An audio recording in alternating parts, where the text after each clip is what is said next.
আসসালামু আলাইকুম। সম্মানিত অডিয়েন্স, আজকে দুপুরের দিকে আমি আমার বাগানে আসলাম ঘুরতে। বাগানে নাকি ছাগল ছেড়ে রাখে, তো এটা দেখার জন্য।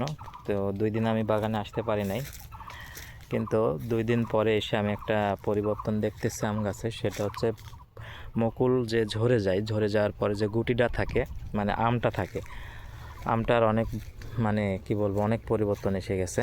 আর সেটা হচ্ছে বৃষ্টির জন্য। আমাদের রাজশাহীতে 2 দিন আগে যে বৃষ্টি হয়ে গেল, বৃষ্টির জন্য আমাদের আমের মুকুলগুলা বেশ গ্রোথ ফুল হয়ে গেছে বা বড় হয়ে গেছে। আপনাদের দেখাচ্ছি আমি যে আমার আম বাগানের আম গাছের গুটিগুলা কত বড় হয়ে গেছে, মানে আমগুলা কত বড় হয়ে গেছে দেখুন। তাহলে এটা হচ্ছে খুবই পরিচিত লক্ষণভোগ আম।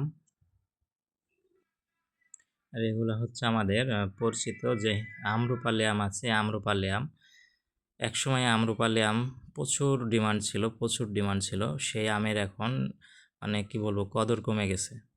কদর কমার জন্য আমাদের সাধারণ কৃষক যে আমের থেকে যে মুনাফা বা লভ্যাংশ পেত, সেটা একদমই নিম্নমানের, মানে নিম্ন হয়ে গেছে, মানে নেই বললেই চলে।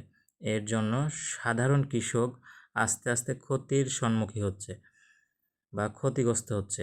তো হয়তো আশা করা যাচ্ছে যে যে পরিমাণে মানুষ ক্ষতিগ্রস্ত হয়েছে, এই ক্ষতিগ্রস্ত হওয়ার জন্য যে পরিমাণে গাছ কেটে ফেলতেছে, সামনে হয়তো আম গাছ বিলুপ্ত হয়ে যাবে আমাদের রাজশাহী থেকে, এরকমই মনে হচ্ছে।